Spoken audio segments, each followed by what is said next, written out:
2015년은 로마서 강해 설교를 우리가 들은 해로 기억이 될 것 같습니다. 1월 첫째 주부터 이제 12월 마지막까지 꼭 1년이 걸리는 것 같습니다. 그런데 여러분, 로마서 강해 설교를 들은 것으로 끝나면 안 되잖아요. 그죠? 2015년에 로마서 강해 설교를 들었어. 이렇게 끝나면 안 되잖아요. 그죠? 여러분, 로마서 강해 설교를 들은 사람과 못 들은 사람은 무슨 차이가 있습니까? 들은 것 차이가 있는 거죠. 이렇게 하면 안 되잖아요. 그죠? 로마서 설교를 들었다는 것만 차이가 나면은 곤란하잖아요. 로마서 설교를 들은 사람은 삶이 변해야 합니다. 이건 반드시 그렇게 되어 있습니다. 그래서 여러분이 정말 로마서를 읽어보았고 로마서 강해 설교를 들었는지 안 들었는지는 여러분의 삶이 변화된 것을 보고 아는 겁니다. 만약에 여러분의 삶이 변화가 없었다면 여러분은 아직도 로마서를 읽은 것도 아니고 로마서 강해 설교를 들은 것도 아닙니다. 이제 2주 남았는데 여러분이 로마서 강해 설교를 이제 듣는 일을 마무리하면서 여러분은 정말 복음으로 어떻게 변화되었는지를 주목하셔야 합니다. 사도 바울은 로마 교회에 편지를 하면서 제일 먼저는 십자가 복음이 무엇인지를 정확하게 말하려고 했습니다.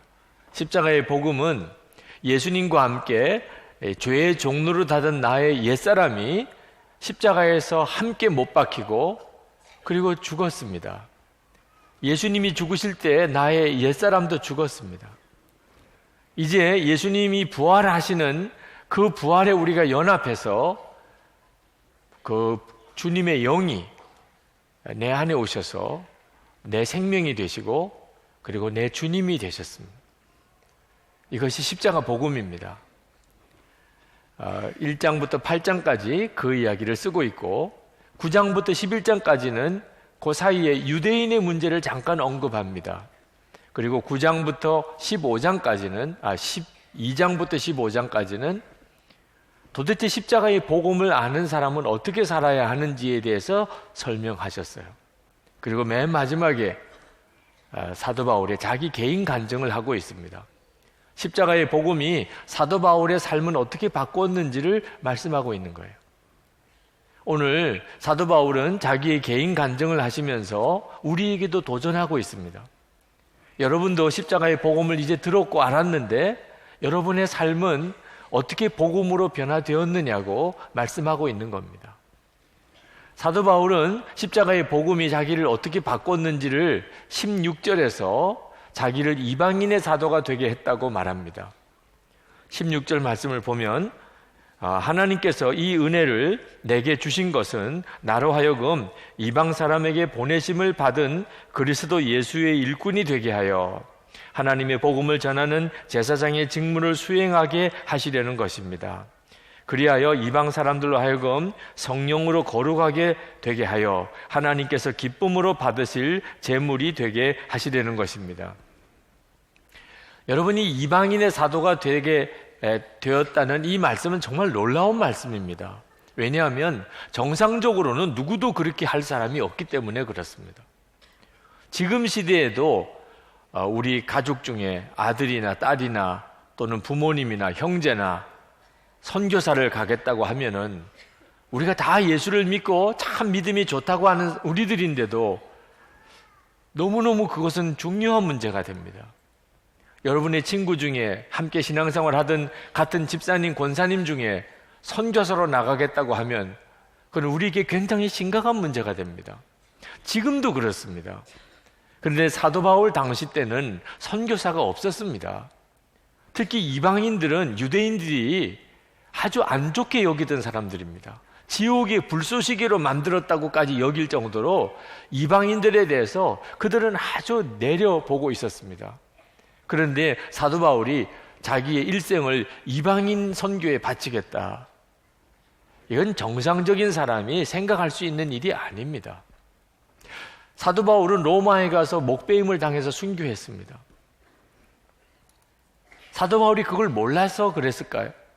사도 바울은 자기가 이방인의 사도가 되면 어떻게 될 것이라고 하는 것에 대해서 알고 있었습니다. 그가 빌립보서 3장 7절 8절에 이렇게 말했습니다. 그러나 무엇이든지 내게 유익하던 것을 내가 그리스도를 위하여 다 해로 여길 뿐더러 8절에 내가 그를 위하여 모든 것을 잃어버리고 배설물로 여김은, 사도 바울은 자기의 모든 것을 다 잃어버릴 수 있다는 걸 알았습니다. 그러고도 자기는 이방인의 사도가 된 겁니다. 베드로가 한 번은 고넬료의 집에 갔습니다. 고넬료는 이방인입니다. 그런데 복음을 전하는데 그 이방인들에게 성령이 임하시는 겁니다. 베드로가 깜짝 놀랐습니다. 베드로가 감사한 게 아니고 깜짝 놀랐습니다. 충격을 받았습니다. 있을 수 없는 일이 일어난 것처럼 생각했습니다. 어떻게 이방인들에게 성령이 임할 수 있느냐. 그 정도로 유대인들은 이방인들을 구원 못 받을 사람들이라고 생각했습니다.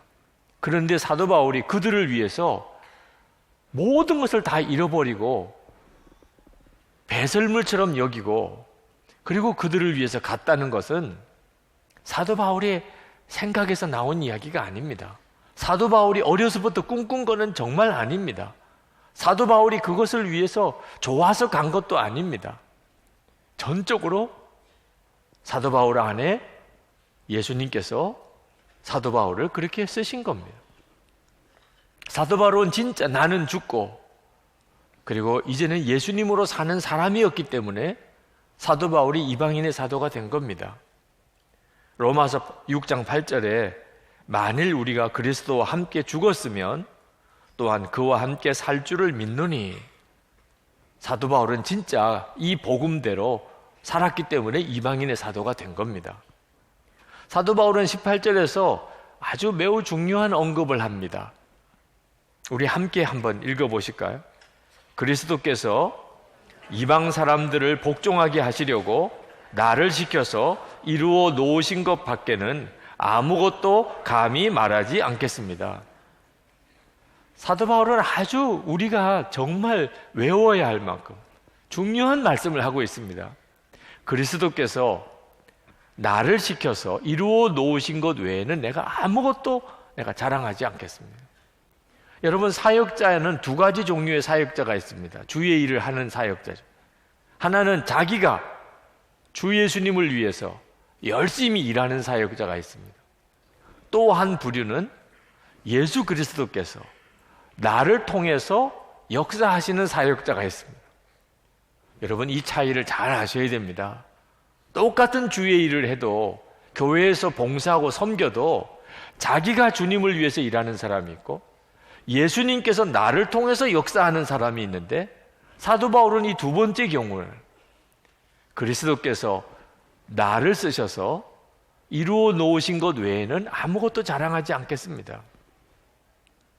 이것이 로마서를 쓴 사도 바울의 삶입니다.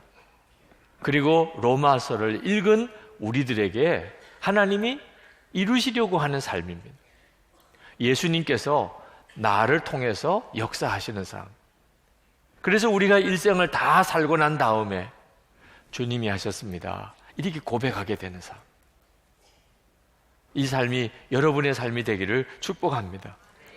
사도 바울은 그렇게 살았기 때문에 20절에서 그는 이런 원칙을 가지고 자기가 사역을 했다고 말합니다. 나는 이와 같이 그리스도의 이름이 알려진 곳 말고 알려지지 않은 곳에서 복음을 전하는 것을 명예로 삼았습니다. 나는 남이 닦아놓은 터 위에다가 집을 짓지 않으려 하였습니다. 이 말씀은 사도 바울이 자존심이 강하다는 걸 보여주는 게 아닙니다. 나는 남이 전도한 곳에 가서 전도 안 하겠습니다. 남이 교회 세운 곳에 또 교회 세우지 않겠습니다. 이 말은 전해야 될 민족과 족속이 너무 많아요. 그래서 누군가가 어느 족속에게 복음을 전했다, 그러면 나는 굳이 거기 갈 필요가 없어요. 지금 전할 데가 얼마나 많은데 중복해서 복음 전할 필요가 없어요. 그럴 좀 한가한 때가 아니에요. 그런 심정을 이야기하는 겁니다. 사도 바울이 정말 복음 듣지 못한 족속에게 복음을 전하고자 하는 간절한 열망으로 그는 살았던 사람입니다. 이방인 선교는 그때 당시로서는 정말 불가능한 일이었습니다. 정말 계란으로 바위를 치는 것 같이 도무지 이루어질 것 같지 않은 그런 일이었습니다. 그리고 실제로 중단될 위기가 여러 번 있었습니다.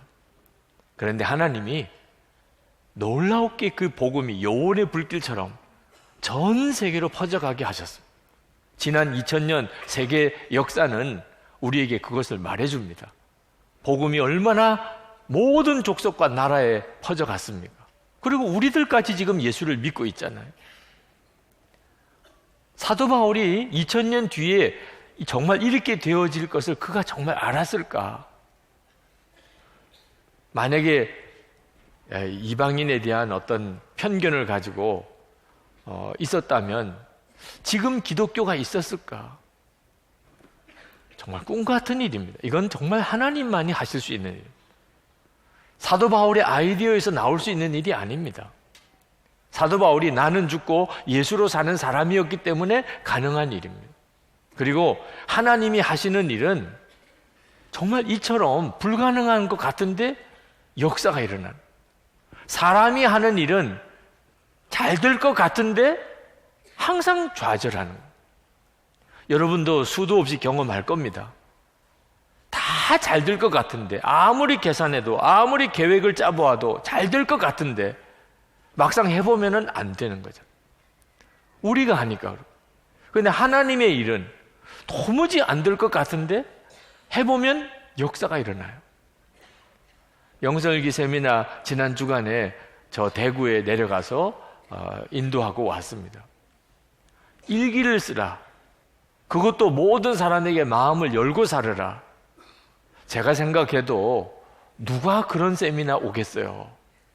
아니, 일기는 초등학교 때 이미 졸업한 건데 다시 쓰라 그러고, 그리고 마음도 다 열고 살으라 그러고, 이런데 누가 오겠냐 말이에요. 그런데 영성일기 세미나를 가서 느끼는 느낌은 이건 정말 너무나 놀라운 반응이에요. 너무나 많은 사람들이 갈망을 가지고 모여요. 제가 세미나를 인도하는 게 아니고 저는 그냥 끌려가는 것 같아요. 이제는 부흥회도 인도하러 못 가요. 시간이 없어서. 야, 하나님이 하시는 일이구나. 하나님이 하시는 일은 도무지 불가능한 일인 것 같은데 역사가 일어나요. 저는 여러분들이 여러분의 인생을 바로 여기에 걸어보기를 원하는 겁니다. 여러분이 하고 싶은 거, 여러분이 계획한 것 가지고는 항상 좌절이에요. 근데 하나님이 하시는 일은 이상할 정도로 역사가 일어나요. 사도 바울이 우리에게 그 도전을 하고 계시는 겁니다. 22절에서 24절 말씀에 보면 사도 바울은 로마로 가고자 갈망하고 있었고, 그리고 스페인까지 가려고 계획을 하고 있음을 그가 고백을 합니다. 이방인에게 복음을 전해야 하니까. 그때 당시에 세계 수도는 로마였습니다. 땅끝은 스페인이라고 생각했습니다. 그런데 24절 하반절에 보면은 갑자기 예루살렘으로 간다고 말합니다. 그러나 지금 나는 성도들을 돕는 일로 예루살렘에 갑니다. 지금 이방인 선교를 하러 떠나놓고서 다른 사람이 복음 전한 곳에는 나는 가서 복음 안 전하겠다. 아무도 복음 전하지 않은 그런 곳에 내가 가서 복음 전하겠다. 그렇던 마음을 가지고 있는 사도 바울이, 아니 왜 갑자기 예루살렘 교회로 다시 돌아갑니까? 그렇게 시간이 많습니까? 그렇게 한가합니까? 이렇게 여겨질 만한 일이에요. 그런데 우리가 이 말씀을 보면서 사도 바울이 이방인을 위한 사도로 부름을 받았지만 그는 그런 어떤 사명 때문에 산 게 아니고 예수님의 철저한 인도를 받았다는 사실을 알게 됩니다. 예수님께서 사도 바울을 예루살렘으로 방향을 트신 거예요. 잘못 분별하면 사탄아 물러가라, 이럴 만도 한 일이에요. 분명히 하나님은 나를 이방인을 위해서 보냈는데 왜 갑자기 예루살렘으로 돌아가야 됩니까? 그렇게 로마로 가고 싶다고 했으면 로마로 가는 거죠. 근데 사도 바울의 항상 마음에 함께 계시는 주님의 인도를 받았어요. 주님이 어느 날 사도 바울에게 예루살렘으로 가라는 겁니다. 그 이유는 예루살렘에 지금 심한 기근이 들었어요. 예루살렘 교회 성도들이 정말 굶어 죽어갈 정도입니다. 그때 이방인 교회에서 예루살렘 교회를 위해서 헌금을 했어요. 구제 헌금을. 그래서 사도 바울이 그 구제 헌금을 가지고 예루살렘으로 가려고 하는 것입니다. 그러나 이것은 구제만의 문제가 아니었어요. 예루살렘 교인들이 정말 먹을 게 없어서 너무 고통스러워하니까 가서 도와주자, 그런 뜻만 아니었습니다. 그때 당시에 이 예루살렘의 유대인 교인들과 이방인 교인들 사이에는 아직까지 마음에 완전한 하나됨이 없었어요. 예루살렘의 유대인 교인들은 여전히 이방인 선교에 대해서 석연치 않게 생각하고 있었어요. 그게 꼭 필요하냐? 진짜 하나님이 이방인들에게 복음을 전하라고 했느냐? 이방인들도 예수를 잘 믿고 구원받을 수 있겠느냐? 그래서 예루살렘에 있는 유대인 교인들은 이방인들이 예수를 믿으려면 할례도 받게 하자, 이런 엉뚱한 소리까지 나왔을 지경이에요. 예루살렘의 유대인 교인과 이방인 교인 사이에 아직도 마음으로 온전히 하나 되고 하나님의 뜻에 대한 한 마음이 아직도 없었던 때죠. 하나님께서 예루살렘에 기근이 들었을 때 이방인 교인들이 헌금을 한 것을 사도 바울을 통해서 가지고 가게 하면서 유대인 교인과 이방인 교인 사이의 하나됨을 하나님이 원하셨던 거예요. 복음을 이방인들에게 더 전하기 전에 먼저 유대인 교회와 이방인 교회가 하나님의 사랑 안에서 하나 되게 만드시는 하나님의 계획, 사도 바울이 하나님의 그 마음을 깨닫고 그가 먼저 예루살렘에 구제 헌금을 들고 간다는 거죠. 이 길이 굉장히 어려운 길인 걸 사도 바울이 알았어요. 여행이 어려운 것보다도 예루살렘에는 사도 바울을 죽이려고 하는 유대인들이 기다리고 있었어요. 하여튼 벼르고 있었어요. 사도 바울에 대한 소문이 워낙 나쁘게 났습니다.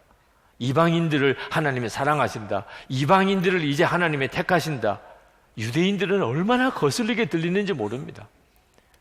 그러니 자기가 이제 예루살렘에 가면 그들에게 해를 당할지 모르겠다.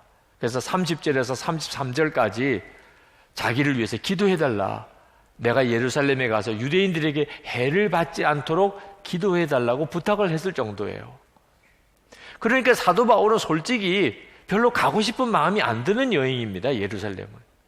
근데 주님이 가라고 하시니까 가게 된 거죠. 사도 바울의 삶은 항상 이랬습니다. 자기가 가고 싶다, 가기 싫다, 그게 기준이 아니었어요. 사도 바울의 기준은 오직 하나, 주님이 함께 계셔서 가라 하시면 가는 거, 가지 말라 하면 가지 않는 겁니다. 이것이 사도 바울의 삶이었어요. 자, 오늘 우리들에게 이제 주님은 묻습니다. 너희들은 어떻게 하려느냐? 사도 바울은 자기의 개인 간증을 그렇게 합니다. 이제 우리들의 문제예요. 여러분, 주님은 우리에게 원하세요. 우리도 똑같이 18절 말씀을 우리에게 적용해야 됩니다. 그리스도께서 나를 시켜서 이루어 놓으신 것 밖에는 아무것도 감히 말하지 않겠습니다. 여러분이 한 생일을 사시고 난 다음에 여러분이 그렇게 고백할 수 있는 사람, 예수님께서 나를 통해서 역사하신 삶이었습니다. 우리 부부 사이도, 우리가 아이들을 기르는 것도, 내가 직장 생활하는 것도, 내가 교회를 섬기면서 봉사한 것도 다 주님이 나를 통해서 역사하신 것입니다. 나는 주님이 하라는 대로만 했습니다. 주님이 시키는 대로만 살았습니다. 이렇게 고백되어지는 삶을 살기를 원하시는 겁니다. 여러분 중에는 믿어지지 않는 분이 있을 거예요. 내가 나를 봐도 징그러운데 주님이 나를 보실 때 뭘 보고 있는데도 보고 싶을까? 내가 뭘 주님께 잘해드린 게 있다고. 여러분, 그 할아버지 장로님의 손주는 할아버지에게 뭐 잘한 게 있겠어요? 계속 똥오줌 싸는 것밖에 없지. 그런데도 그 할아버지에게 이 손주는요, 보고 싶은데도 보고 싶은 존재예요. 여러분이 하나님에게 뭐 제대로 한 거 없는 것 같아도요, 하나님은 여러분을 보고 있는데도 보고 싶은 존재예요. 말씀으로 확증을 주셨어요. 어제 우리가 큐티한 말씀입니다. 스바냐 3장 17절 우리 같이 한번 읽어보실까요? 스바냐 3장 17절 너희 하나님 여호와가 너희 가운데 계시니 그는 구원을 베푸실 전능자이시라. 그가 너로 말미암아 기쁨을 이기지 못하시며 너를 잠잠히 사랑하시며 너로 말미암아 즐거이 부르며 기뻐하시리라 하리라. 아멘. 여러분, 이 구절이 진짜 보고 있는데도 보고 싶은 마음 아닙니까? 하나님이 우리를 보실 때 그렇다고 고백하셨잖아요, 하나님께서. 그런데 이렇게 되어지는 것의 열쇠가 바로 그 첫 구절입니다. 너희 하나님 여호와가 너희 가운데 계시니. 그게 열쇠예요. 너희 하나님 여호와가 너희 가운데 계시니. 스바냐가 예언했던 이 말씀이 우리 가운데 이루어졌다는 사실을 로마서가 말씀해 주고 있는 겁니다. 너희 하나님 여호와가 너희 가운데 계시니. 우리 옛사람은 십자가에서 죽고 주 예수님이 내 안에 오셨어요. 그러니까 우리를 보시는 하나님의 눈이 보고 있는데도 보고 싶은 거예요. 여러분이 그 사실을 믿으셔야 돼요. 로마서를 들으셨잖아요. 이 복음을 들으셨잖아요. 이제는 믿고 안 믿고만 남아 있습니다. 이거는 이해할 수 있는 사랑이 아닙니다. 하나님이 나에게 빈말이 아닌 말씀을 주셨으니 여러분이 그 말씀을 믿으면 하나님과 여러분 사이에는 이런 뜨거운 사랑의 교제가 있어요. 주님과 이런 뜨거운 사랑의 교제를 하니까 매일 똑같은 일상이 반복되는 것 같은 우리의 삶에서도 우리가 기쁨으로 살아가는 거예요. 하나님과 이런 사랑의 교제 속에 사니까 매일이 새로운 거예요. 여러분이 견딜 수 없는 고난의 시절을 보낸다 하더라도 주님과 이런 사랑의 교제를 나누고 있다면 어느 순간에 고난의 때가 지나갔어요. 야, 언제 이게 끝났지? 여러분이 어떤 고난이 있다 하더라도 여러분을 이길 수 있게 만들어주는 것은 여러분 안에 계신 주님과의 사랑의 교제예요. 로마서는 정말 놀라운 성경입니다. 이 복음을 우리에게 말씀해 주고 계시요. 그리고 사도 바울이 자기 고백과 간증을 통해서 어떻게 살아야 될지에 대해서 우리에게 보여주고 계시잖아요. 여러분, 오늘 주일 예배를 드리러 오신 것처럼만 사시면 돼요. 여러분, 오늘 주일 예배 이 교회에 어떻게 오셨어요? 뭐 재밌어 오셨어요? 뭐 맛있는 거 먹으러 오셨어요? 여기가 뭐 편해서 오셨어요? 여러분의 심령에 주님이 예배 드리러 가라고 해서 오신 거잖아요. 그것밖에 없잖아요. 사실 여러분 오시면서 고생 많이 하셨잖아요. 얼마나 불편해요. 이제 교회 식사는 국밥 하나 준대요. 뭐 볼 거 있어서 오셨어요? 주님이 예배 드리러 가라고 해서 오셨잖아요. 근데 여러분, 주일 예배 드리는 것만 이렇게 인도받을 겁니까? 여러분의 모든 삶의 영역에서 오늘 여러분이 이렇게 예배 드리러 온 것처럼 그렇게 하시는 거예요. 여러분은 주님께 순종의 삶을 살 수 있는 충분한 경험이 있어요. 오늘 예배 드린 거 보면 여러분은 주님 뜻대로 살고 주님 말씀대로 순종할 수 있는 충분한 자격이 있는 사람이에요. 오늘 예배 드리러 와 있는 거 보면 알 수 있어요. 부부 사이에도 자녀들에게도 일터에서도 여러분 교회 봉사할 때도 항상 요 감각으로 사는 겁니다. 주님이 하라는 대로, 주님이 이끄시는 대로. 그러면 힘든 일, 어려운 일 많은 것 같아도 여러분의 인생은 지나고 나면 사도 바울의 고백처럼 합니다. 그리스도께서 나를 지키셔서 당신이 하실 일을 다 이루셨습니다. 주님이 하셨습니다. 이 고백으로 여러분의 인생이 복을 받습니다.